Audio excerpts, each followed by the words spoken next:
Last week I released 2 videos titled 7 overrated seasons by great players, followed by 7 underrated seasons by great players. Please do check them out. And when you do, you'll hopefully be able to work out that these videos are basically the same as those ones, but instead of individuals, I'll be assessing teams.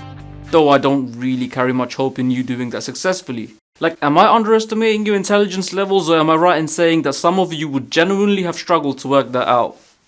I'm right. 7 overrated seasons from great clubs since 2004. Let's roll on. Number 7, Manchester United, 2007-2008. Remember my equation, kids. Overrated does not equal bad. And while this is the first example of this on this list, it isn't the last, nor is it the biggest. Be prepared. Now, as far as explaining why I believe the United 08 team is overrated, I want to start by assessing how much of a team these guys really were. Because no disrespect, but to me it was pretty obvious that United were heavily reliant on Ronaldo producing that season, especially when compared to other successful campaigns they had around this period. And yes, I'll delve deep into that specific point in a minute. But for now, let's talk about what they did achieve even while relying on CR7. And in doing so, we shall not forget that while they did win the Premier League, not only did they do that in a super close title race against the Chelsea side way past the mid-2000s best, they also did it while losing the most games out of any team in the top 4 that season. Bet you didn't know that one, did you? Furthermore, they were very lucky with the penalty decision in the UCL semi-final second leg against Barca, which they barely scraped through as it is. Before then, well, I'm sure we all know what happened in the final. Nearly and quite literally inches from history basically flipping on its head. And yes, I get it, okay? I've said it myself before that football is a game of small margins. So don't think that these small margins are the only reason United 07-08 is on this list. Because the second half of why I believe this particular team from this particular year is overrated can only be explained when as I've done with the player entries in the last 2 videos, when I compare Manchester United to themselves. And I won't elaborate on it too much here, but there was actually another United team from that era who were for me quite clearly better than the 08 side, but due to the aforementioned small margins, they get spoken about nowhere near as much. For more information, tune into tomorrow's video. Number 6, Real Madrid, 2017-2018. It's actually fascinating how the mind of a casual fan works. And by the way, I don't mean this as an insult or anything. Not everyone is as obsessed with this shit as I am. And you know what? Fair play to you for living your life. But you see, when most people hear/see either the word 3P and or Ronaldo's noodle trim, they just automatically equate it to the greatest Champions League team ever. And well, if you were to attach that label to Real's 2015-2016 team, fair enough. If you were to attach it to Real's 2016-2017 team, more than fair enough. But if you were to attach it to Real's 2017-2018 team, as some of you do, yeah, that's certainly overrating them. Real in that final year of the 3P were in tatters for most of that season. Like, bro, there's a reason why they finished 3rd in the league while 17 points off Barca. Not to mention they were knocked out by Leganes in the Copa del Rey, and yes, while they did win the Champions League, it certainly wasn't the strongest run in Europe.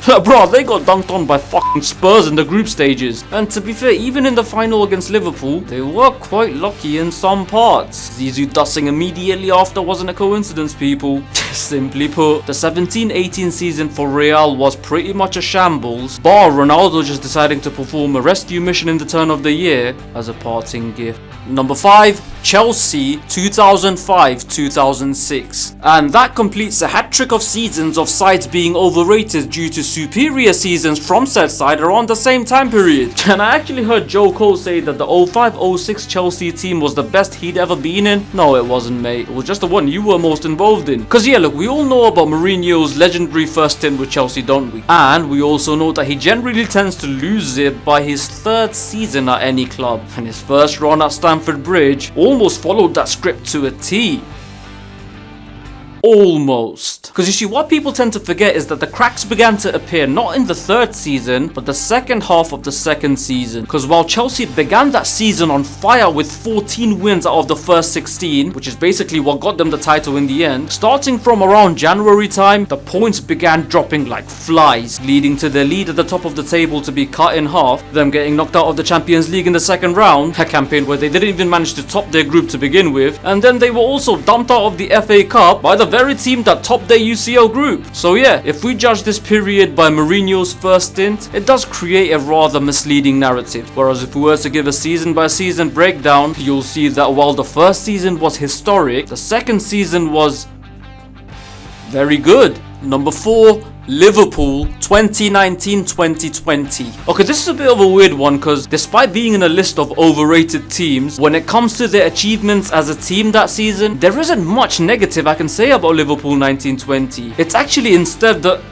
well, apart from the fact that they were pretty comfortably eliminated in the UCL by an Atletico side far past their best. But yeah, apart from that, oh, and also the fact that they were basically done a favour by City having an off season. But yeah, apart from those two things, oh, and they were easily knocked out of the FA Cup and were embarrassed in the League Cup. Okay, I'll stop now. But yeah, apart from all that, Liverpool in that season was certainly a force to be reckoned with. Winning the Premier League by 18 points is no joke. But you know what was a joke? Just how carried away some of these men were getting with this team. Like bro, big man thing, I heard shouts of this lot being the greatest team ever. The greatest team ever. Ever. And look, I do partly understand. You do gotta factor in the fact that these men were left starved for league success for what, 30 years? Yeah, exactly 30 years. And brother, take it from me, being hungry makes you do and say some crazy shit. But even then, man, this was way too far. Like real talk, I remember laughing at a few of my mates suggesting that these men will go invincible just about a week before they got spun by Watford. And look, please don't take me having fun with this as me not rating this side. Of course I do. But bro, if we're judging season by season, I honestly rate the Champions League winners from the previous season above this one. Let alone greatest side ever. What were you man inhaling? Number 3, Bayern Munich 2013-2014. Holy crap. Look man, considering we're talking about probably the most advanced footballing brain of the 21st century, I hate to even provocatively persecute, poke fun and pour piss at Pep's present predicament, let alone previous projects perceived to be poor or below par, but this guy made these man worse in almost every metric. Seriously. So, for those who don't know, Bayern Munich won the treble under Jupp Heynckes in 2012-2013, and then following the old man's departure at the end of the season, the reins at Bavaria were then handed over to our favourite Jeremy Kyle Show participant and mental health advocate, Pep Guardiola. And well, check this. So Bayern under Pep went from winning the treble the previous season to only winning the double that season. Went from winning the league with 91 points, 25 points clear from second place with the plus 80 goal difference, to winning the league with 90 points, only 19 points clear of second place with the plus 71 goal difference. They went from destroying Barcelona with a 7-0 aggregate scoreline in the UCL semis to being destroyed by Real Madrid with a 5-0 aggregate scoreline in the UCL semis. Went from scoring 31 goals in a UCL season to 24 goals in a UCL season. Went from conceding 11 goals in a UCL season to conceding 13 goals in a UCL season. And probably the worst of all, they were damn near knocked out by David Moyes' Manchester United.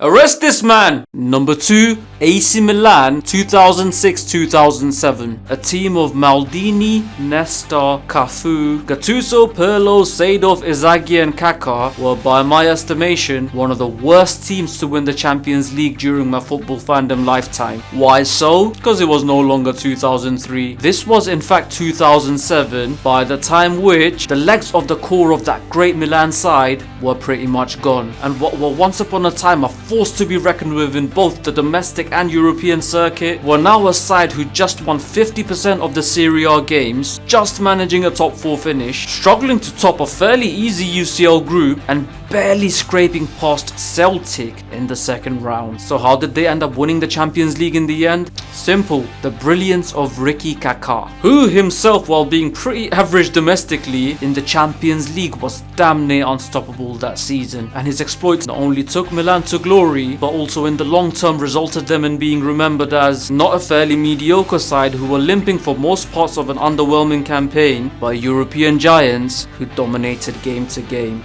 and with all due respect, wrongly so.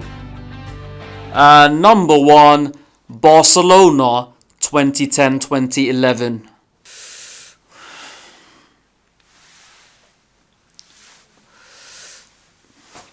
Play the clip. Here are a few interesting tidbits people tend to forget about this side. They were practically pushed all the way through on both domestic competitions, losing one of them. They were actually heavily aided by a stupid red card in the UCL last 16, at a time when Arsenal were leading, by the way, and they were similarly helped by another controversial sending off in the semi-final when the tie was very much in balance. As a matter of fact, the only knockout tie they were comfortable from the get-go in was Shakhtar Donetsk. Make of that what you will.